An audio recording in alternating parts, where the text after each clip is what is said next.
Previously on Alan Wake, Alice has been kidnapped. Alan, please help me. Alice? You'll do exactly what I say if you ever want to see your wife again. I can't tell anyone except my agent Barry. Damn it, Barry, they'll kill her! You're my best friend, and I'm worried that you're not right in the head. The ransom is a manuscript I supposedly wrote that's coming true before my eyes. It happened just the way it was on that page. So dark. I have found only a few scattered pages. I want the entire manuscript. The deadline is in 2 days. I found Mr. Wake's pages. Good girl. How the hell did she get her hands on the manuscript anyway? I don't know. She's resourceful. I told you you were too hard on her. Listen, I found out all sorts of interesting stuff while I was digging around. Yeah. Mr. Wake, it's Sheriff Breaker. We have an FBI agent here, Agent Nightingale. FBI? He's anxious to see you. You'd better come to the station. Okay, I'll be right over, Sheriff. Let's make this quick, huh? Help you folks? Name's Randolph. I'm the manager. We're looking for Rose. Works as a waitress down at the diner. Rose, sure. Nice girl. Who wants to know? I'm Alan Wake. The writer, huh? I heard on the radio you were visiting. Well, I'll show you her trailer. That Rose, she's a nice girl. Always pays her rent on time. As I was saying, Al, I found all sorts of weird stuff from the local newspaper's archives. This place is crazy. Disappearances, mysterious deaths, urban legends come true, and get this, most of this stuff takes place around Cauldron Lake. Well, you ain't wrong, mister. The Indians thought the lake was a doorway to the underworld. I'm the God-fearing type myself. I don't hold with that sort of thing. Yeah, okay. Anyway, there was an island there owned by a guy called Thomas Zane. Now, some of the articles I found about him make him out to be a famous writer, but I ran a bunch of searches, couldn't find a single thing he wrote. Zane was heavily into diving, so much so that the place came to be called Diver's Isle. But the volcano under the lake erupted in 1970, and Zane went down with the island.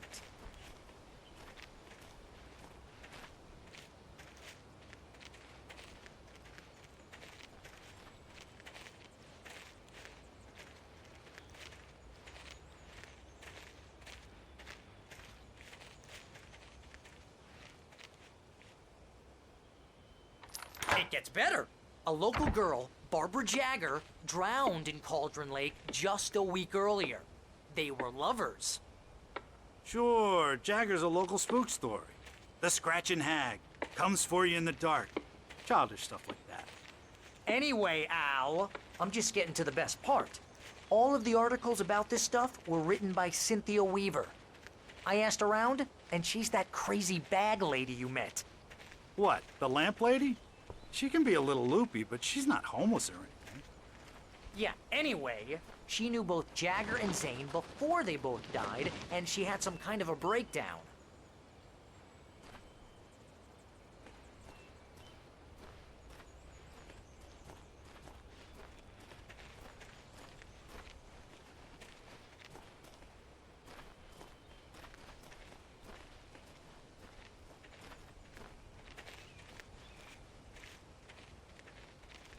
Well, mister, this here's Rose's trailer. You mind me asking what you want with her? We're just here to talk to her, pal.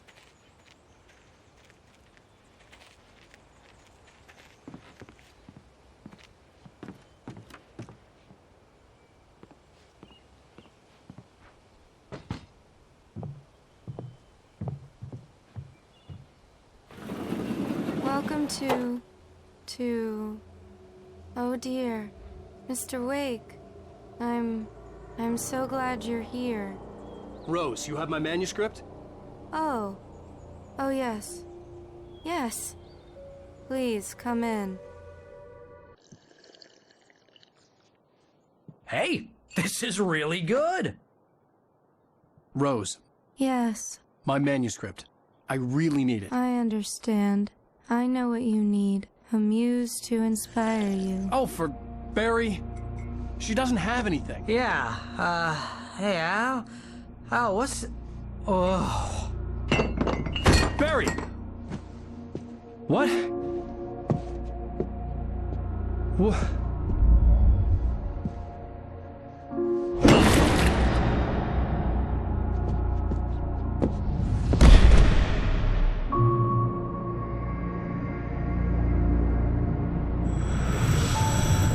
It's coming for you, hiding in my barber's skin. I'm too weak to stop it. You must turn the lights on. I promised I'd come visit you and your lovely wife. You must finish what you started. I insist. You must turn the lights on. Turn the light on. Back to work, boy.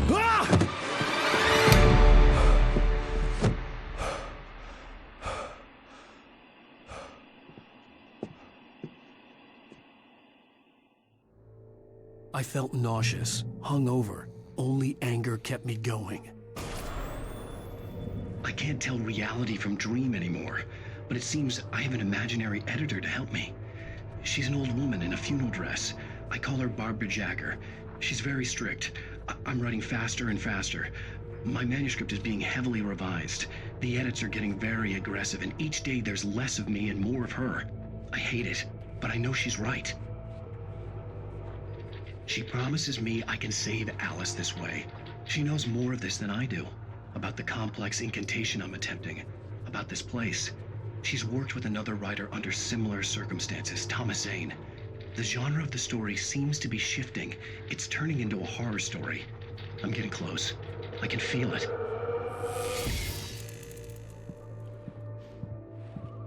Rose took a day from me. I had less than 12 hours left to meet the kidnapper. All I could do was get Barry into the car, work something out once I got on the road. Barry was out of it. He was way too heavy to carry. You're right. I deserve more money. I'm so handsome. My gun and flashlight were gone. I'd have to find a way to get Barry into the car as quickly as possible. There was no time to waste.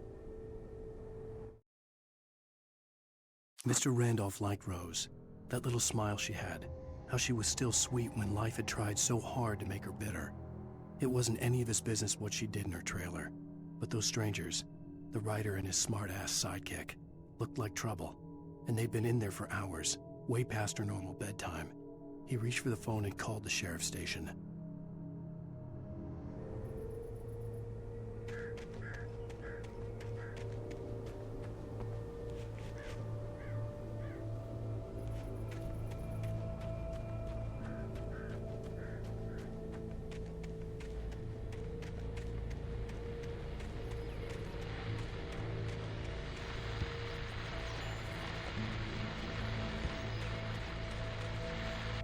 I just stepped outside to catch a breath of fresh air. Let me tell you, the weather's getting heavy. Nights like this make me especially glad I'm here talking to you and not.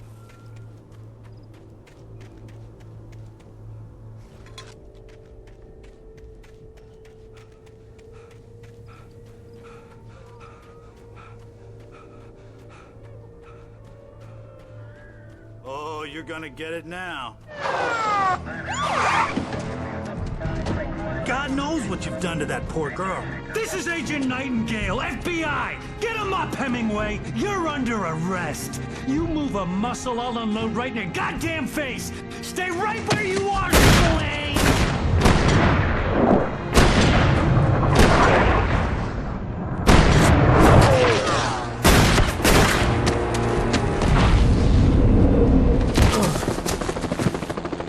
What are? I'm standing right here, you goddamn maniac!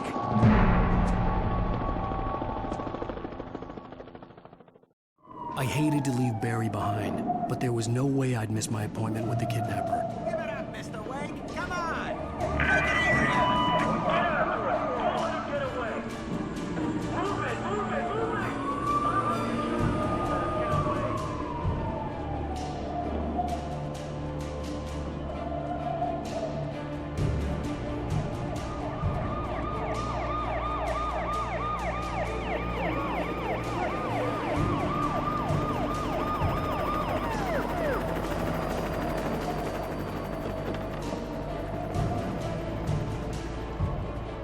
There he is! We have the suspect in sight! Keep your eyes peeled. He's gonna try to make it through here.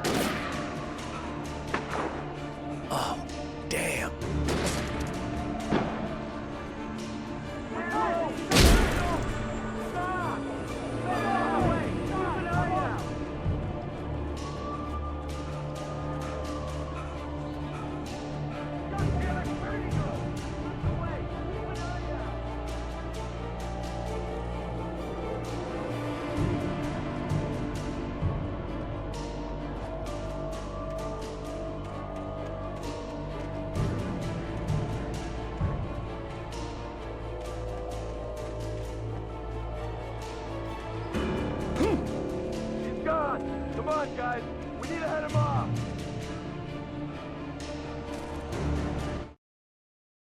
For decades, the darkness that wore Barbara Jagger's skin slept fitfully in the dark place that was its home and prison. It was hungry and in pain. It dreamed of its nights of glory when the poet's writing had called it from the depths and given it a brief, terrible taste of power and freedom. The rock stars had stirred it from the deep sleep the poet had sunk it back to in the end. When it sensed the writer on the ferry, it opened its eyes.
This horror was everywhere I went, circling me. The cops didn't stand a chance. They were after a writer, not a monster.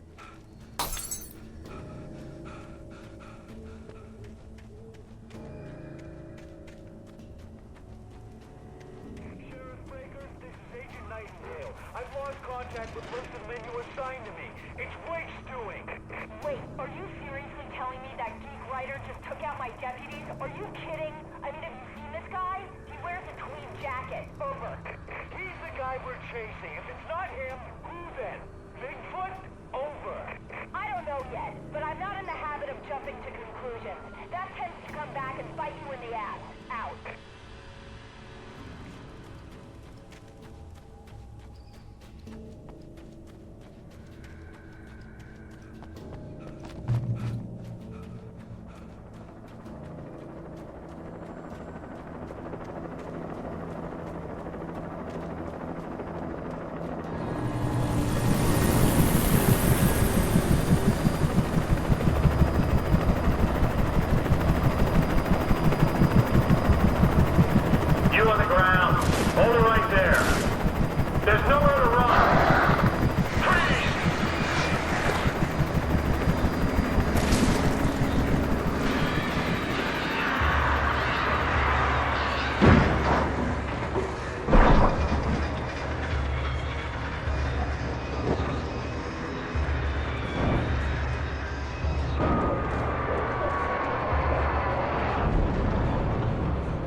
This is James. Mulligan, Thornton, come in. Over. Thornton here. Gates, we got both Wheeler and Rose in custody. They didn't put up a fight or anything. Why, they were... Hey, what are you doing? Come on! Sit down and give me that. Gaines, Mulligan here. Over. Go ahead, Mulligan. Over. We got Wheeler and Rose here. Wheeler's drunk or hopped up on something. Speaking of which, that Fed had a pretty distinctive whiff of Otis Scotch about him, you know what I mean. Over. I don't have anything on that, Deputy Mulligan. Over. Well, whatever. Anyway, Rose is just being plain weird here. You better get Doc in to take a look at both. Over. Gotcha. You better get them here quickly. The Fed's gonna want to interview Wheeler. Over. Oh yeah, I bet he does. Looks like they have a lot in common. Mulligan out. I could see the lights of the radio station in the distance.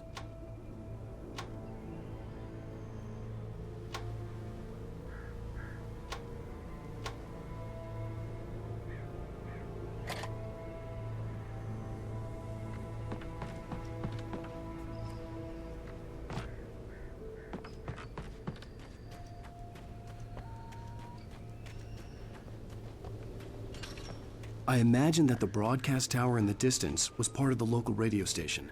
Maine seemed like a decent guy. Perhaps he could give me directions to the coal mine.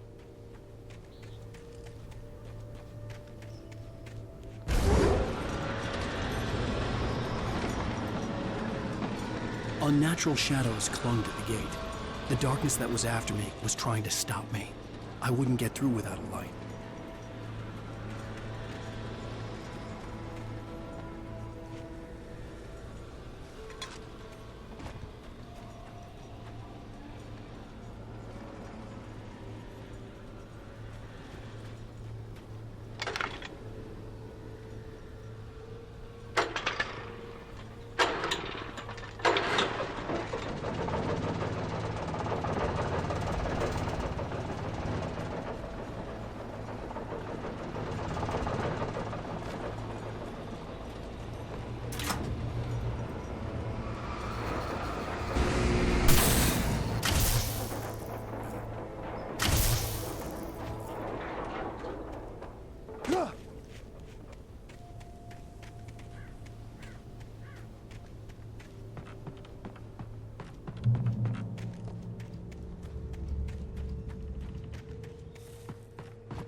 It took me a moment to recognize the flashbang grenades.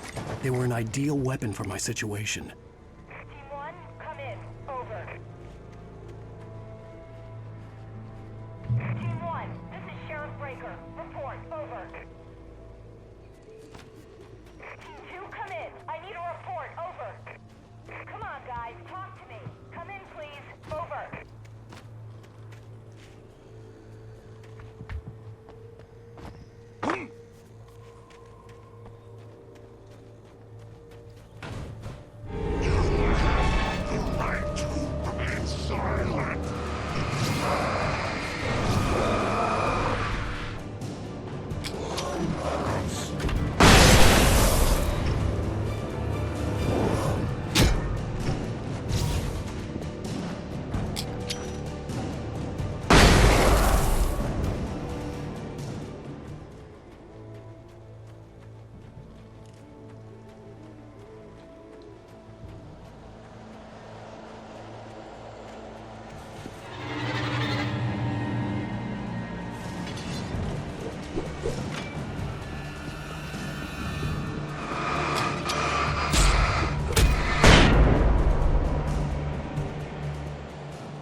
And here's another call.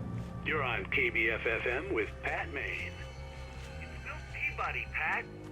What's on your mind, Milt? Well, I looked near the trailer park, Pat, and there's a big ruckus going on over there. Well, that's just up the road from me, too. What's going on, do you know? I don't know, but there's a bunch of police cars there.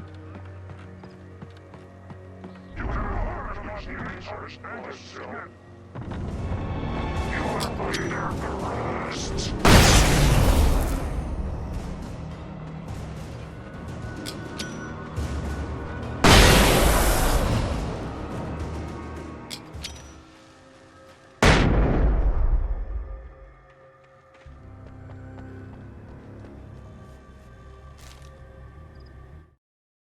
Touched by the dark presence, Rose was lost in a dreamland where everything was drawn in black and gray crayons. The old lady had promised her that all her wishes would come true. She would be Alan Wake's muse. She was smiling so hard it hurt her face. She crushed a bottle full of sleeping pills into the coffee. Deep down inside, she was screaming in terror.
I hope Maine could lend me a car to get to the coal mine.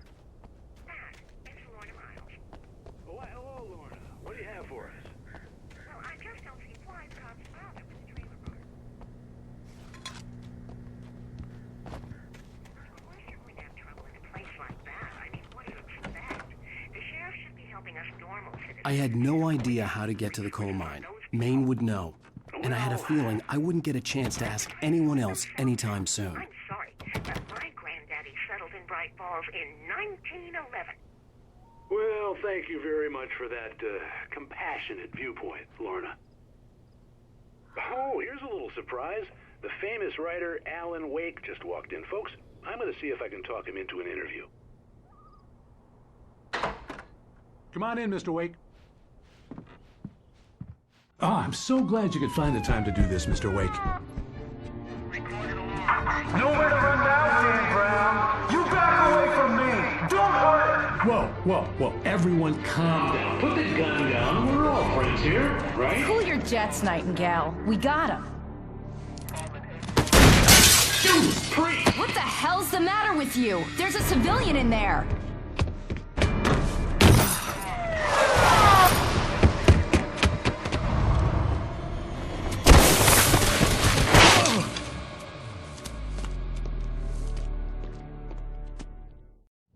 I'll get you yet, even if it kills me. You hear me?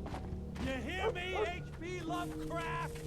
I had fallen off so many cliffs it was ridiculous. That's what you get for naming a book The Sudden Stop. It was probably good I hadn't had the chance to tell Maine where I was going. I'd have to lose the cops and find my own way to the mine.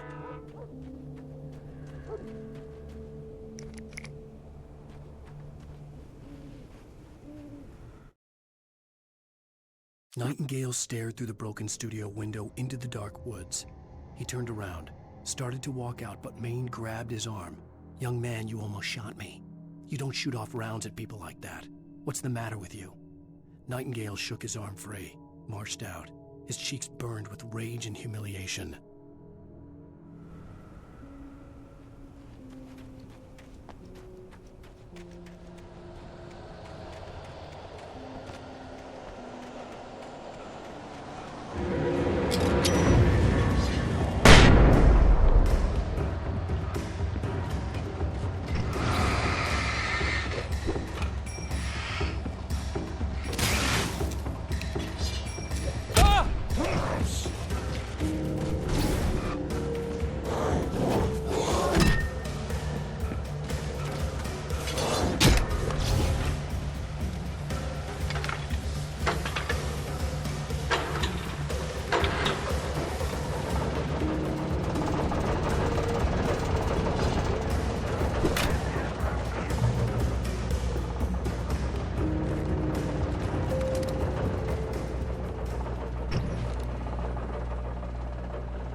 There was no sensible reason for the power company work lights to be here. It was almost as if they'd been left for someone like me to use.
Sarah trusted her gut, And her gut said Agent Nightingale was an asshole.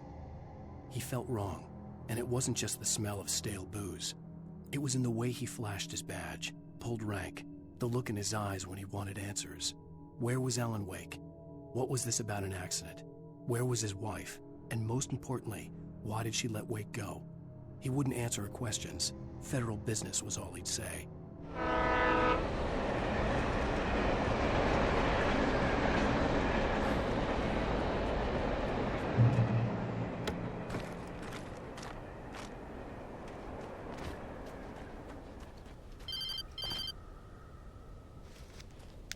Hello? The most stubborn man I've ever met. Alice? Alice? Alan. Alan. I'm so afraid. Keeps me in the dark. Please help me. I look at you, Alan, and it's not you. Something else. Looking out from behind your eyes. Alice, I'm here. I'm so alone here. It's all gonna go to hell. You need to be careful. Cooperate. The connection had been terrible, but that wasn't the only thing that hadn't been right with the call. She sounded wrong somehow, but she had called me.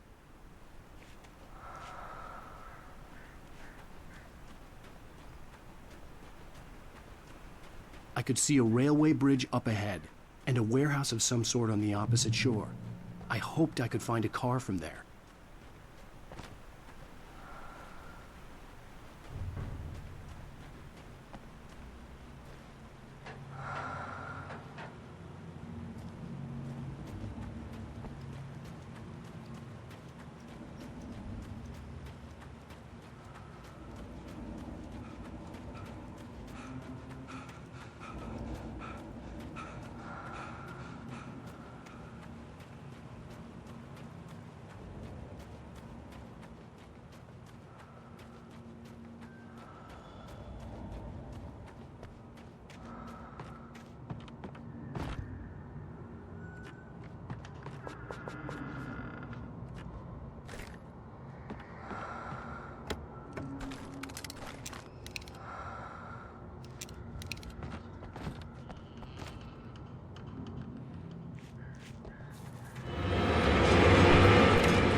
That was pursuing me was growing stronger.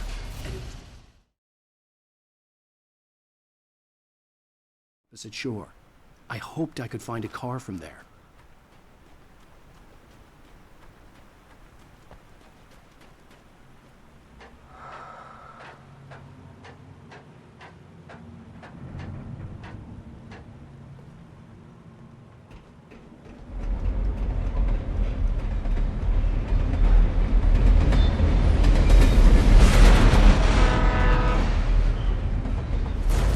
That was pursuing me was growing stronger, and it was taking over everything in its path.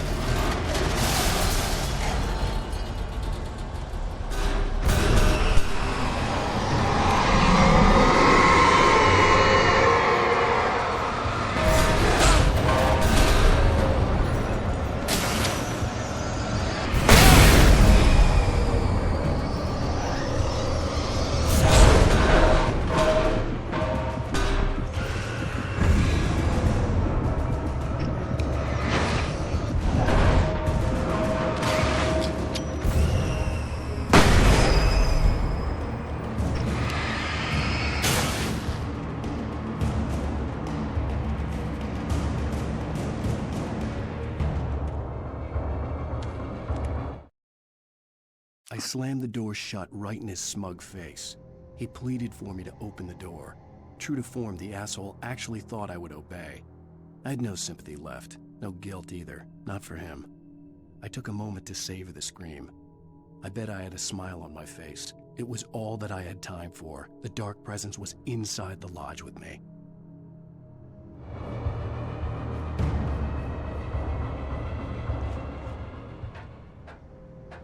As a teenager, just starting to get interested in writing, Stephen King had been a source of inspiration to me. I thought about all the inanimate objects that had come to life in his books. No one is safe in a good horror story, certainly not the protagonist. That's what makes them fun. This was anything but. The darkness could possess anything, and it was getting closer.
Did you call 911?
The darkness surged towards me, sucking everything loose from the ground into its depths, tugging at my clothes.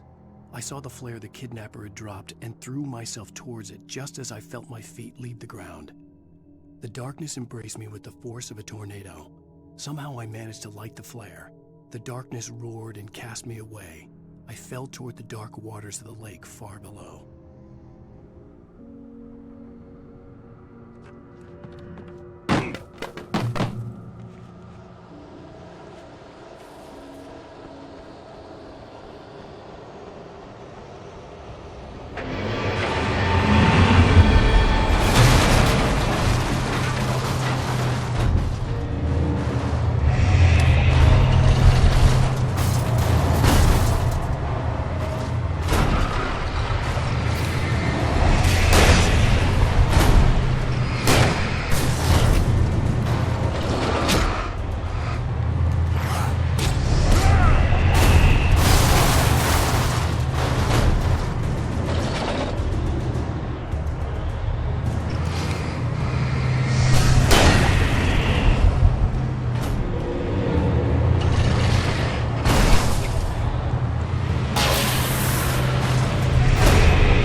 never been this glad to see the sunrise.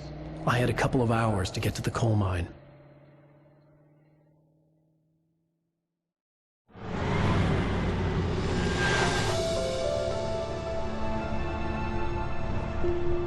The coal mine wasn't far now.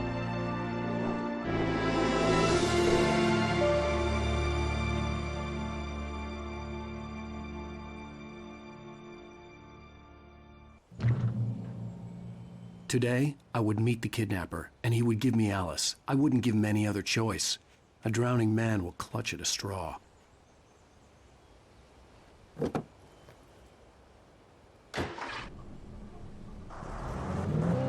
Little by little, without realizing it, I'd come to believe that the story in the manuscript was coming true. The current of its narrative had taken me deeper and deeper into dark waters. Alice had been taken from me. Barry was probably in jail. I was a fugitive from the FBI. The whole world taken over by the Dark Presence was trying to destroy me. It all felt real, but it matched a textbook case of insanity.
I was early.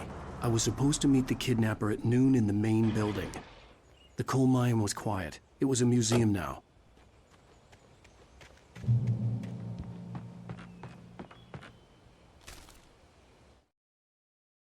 With Nightingale gone and the night wind blowing in through the broken studio window, Maine stared at Sarah. The sheriff looked away. Maine's voice shook with barely controlled anger. That boy's doing more drinking than thinking. I hope you know what you're doing, Sarah.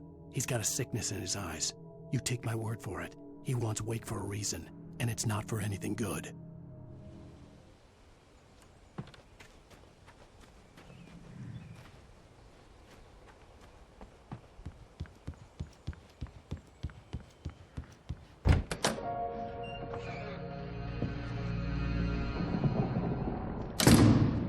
I didn't want to go outside. Cops had to be looking for me. The noon sun turned the place into a sauna. The day dragged on. Different scenarios ran through my mind. Ways of how I'd torture the kidnapper to get Alice back. Or the different horrible things he could have done to her. I imagined her dead. I had no way of knowing she was still alive. It was killing me. I was running on blind hope. It was all a waste of time. The bastard never showed up.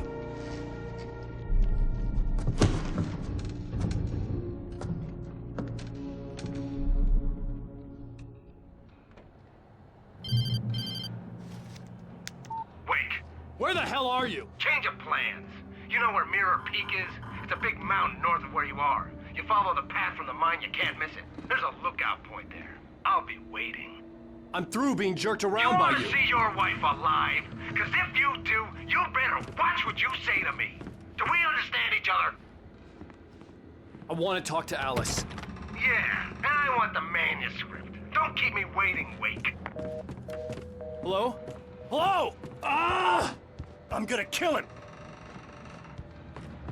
I had to get to Mirror Peak.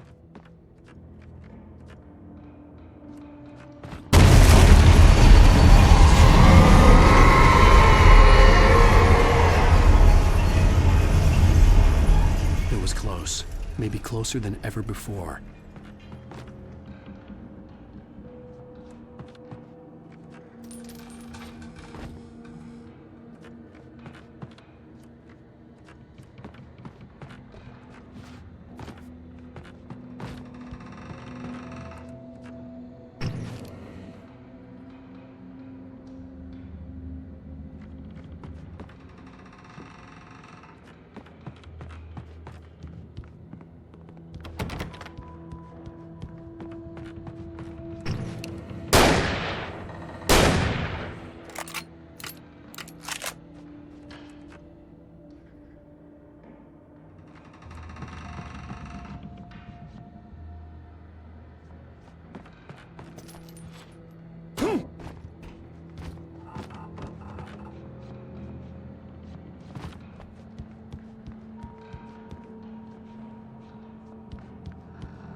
When Thomas Zane fell for Barbara Jagger, it happened fast.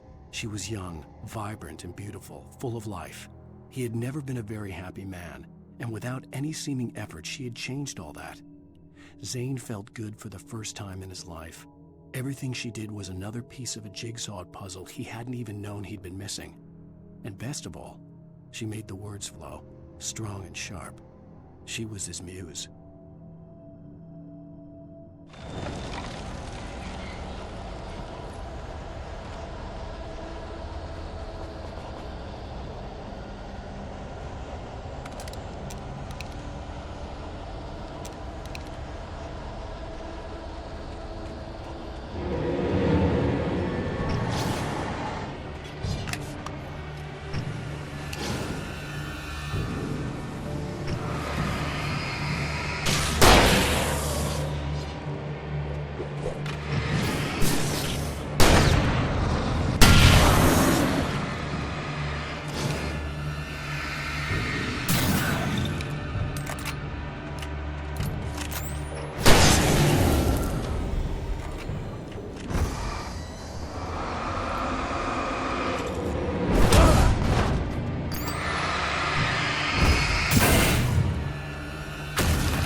The only way to reach the hillside ahead was to go through the building. I had to find a way to avoid electrocution.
Some of the taken retained echoes of their former selves, but these were just the nerve twitches of a dead thing. nothing remained but a shell covered and filled with darkness. In most cases, these puppets were enough for the purposes of the dark presence. But for anything more elaborate, as with the writer, it was different. It needed his mind. And so rather than taking him over completely, it merely touched him.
There was no way the flashbang grenades were standard power company equipment.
I stared through the bars of the jail cell. Barry stood behind me, swaying on his feet, looking as ill as I felt. Agent Nightingale stood on the other side of the bars with Sheriff Breaker. Nightingale had a stack of manuscript pages in his hand. He seemed unhinged as he gloated. "Well, I've got you now, Raymond Chandler. It's all here, all the evidence, including conspiracy to murder a federal agent."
I had no real plan. I was going to give the kidnapper all the manuscript pages I had for Alice. If that wasn't enough, I'd hold him at gunpoint and make him talk.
The dark presence was moving ahead of me in the same direction I was going. A cold feeling settled itself in the pit of my stomach. Was it going for Alice?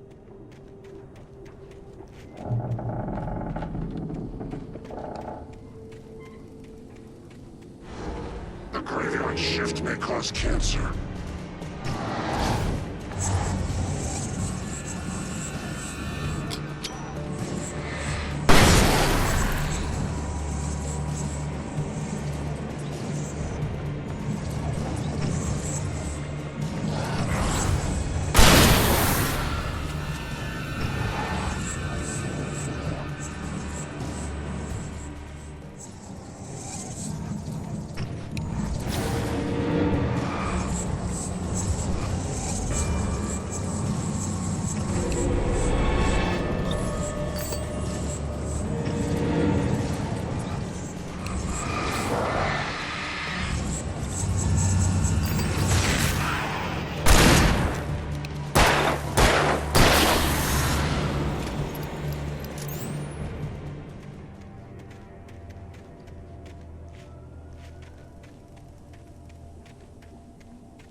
The place was dead, a ghost town. Had been for decades, maybe a century.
I needed a key for the door.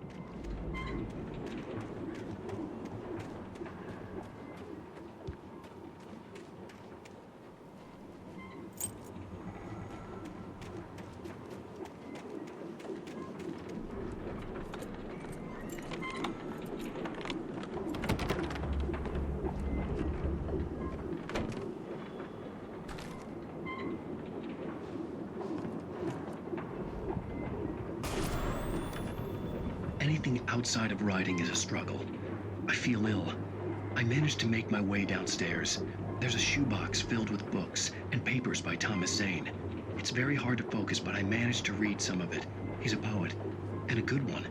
He writes of muses and creators summoning fabulous things from a magic lake, using his powers to shape the world of a realm of gods and dreams and demons, dark things that wait for a chance to slip through, wearing the flesh of men as disguise. Zane writes about himself, his girlfriend being taken over by a dark presence, about growing scared of the lake. Zane believes it's a mirror to the gaping void of darkness above, where some Lovecraftian presence lurks. I crawl back upstairs. I'll borrow these things for my story. They ring true. They fit.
The kidnapper had sent me a text. The message was full of spelling errors and insults. It was telling me to hurry up.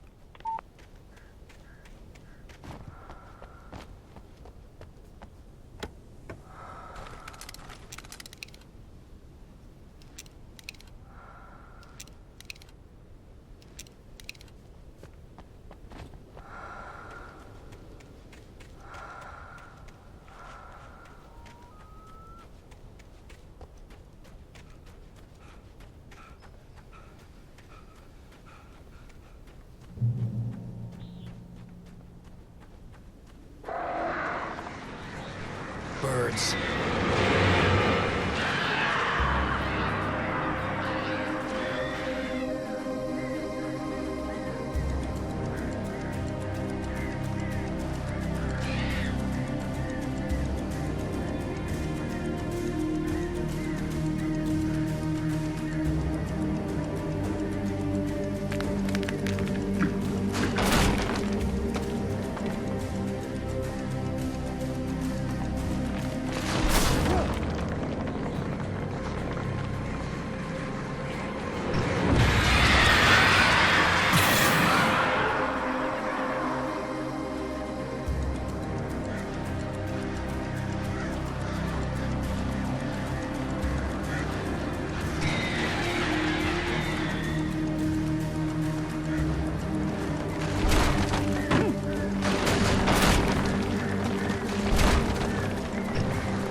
Without warning, the headache stabbed at my brain.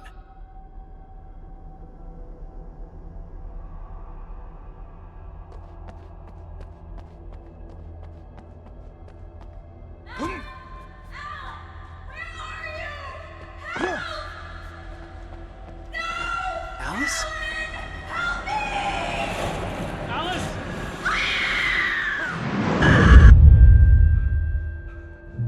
I'm losing it. I gotta get out of here. The hunters were big, thick-set men, confident and at home in the woods. They were feeling good, running on beer, ghost stories, and camaraderie late into the night.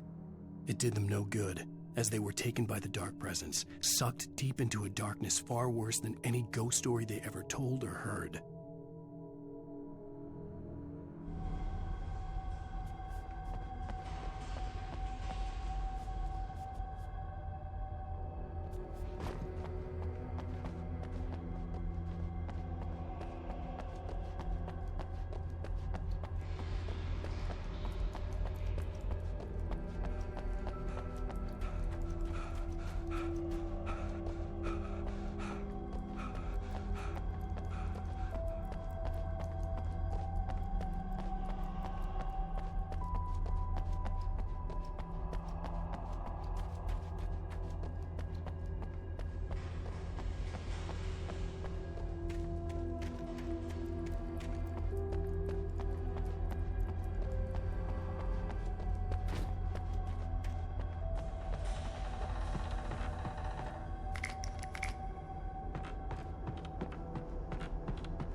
I'd have to make my way up this mine shaft in order to go on. Maybe the machinery could help me with that.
Lightning flashed behind the windows of Cauldron Lake Lodge. Tor Anderson laughed and held the steel hammer above his head. Nurse Sinclair was trying to calm him down without success. Tor grinned madly and shouted, "My hammer's up. Here's a friendly poke from Molnir, wench." He brought the hammer down with all his might on Sinclair's head. "We're on a comeback tour, baby."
Maude had checked all of Stucky's rental cabins.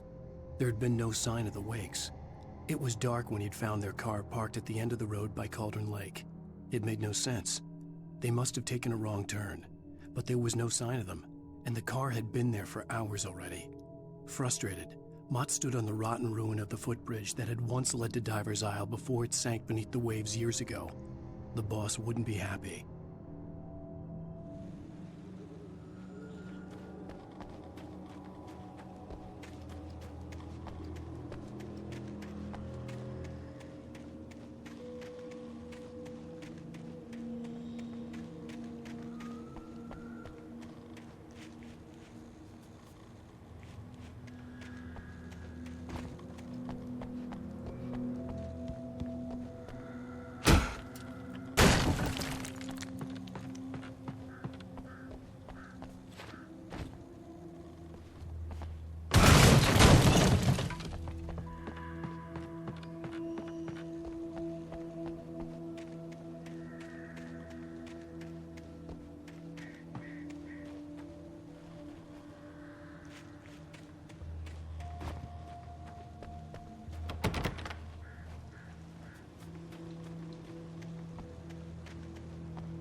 I could see Cauldron Lake. I thought I could make out the spot where the island and the cabin had been. There was a light near it. It had to be a boat.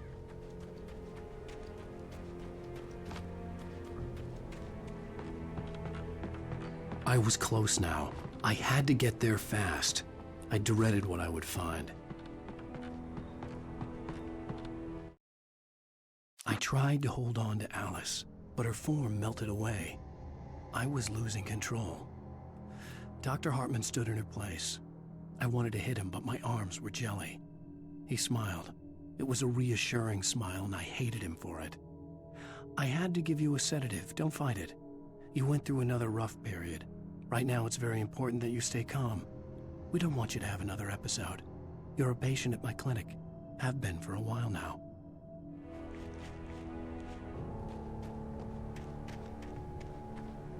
Wait! Are you? Wait! Hey, I'm here! I'm coming! No! Get away! I'm sorry. Please, lady. The boss didn't know who he was messing with. I didn't know. I swear, I didn't know. We don't have his wife. We don't know where she is. She's probably drowned.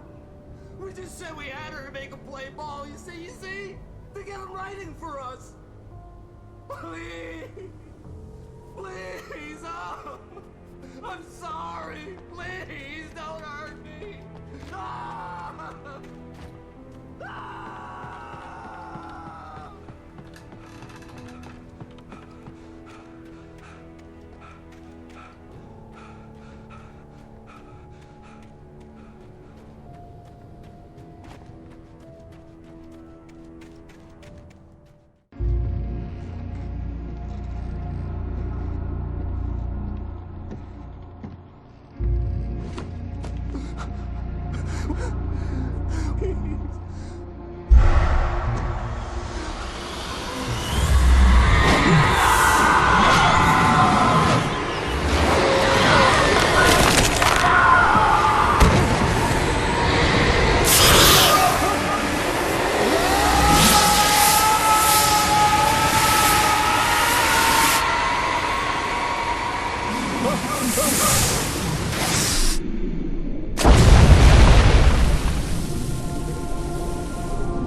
I was cut from her belly with a Stanley knife. My daddy did a jig with a drunk midwife. Who's that yonder all in flames, dragging behind him a sack of chains? Who's that yonder all in flames? Well, up jumped the devil and he staked his claim.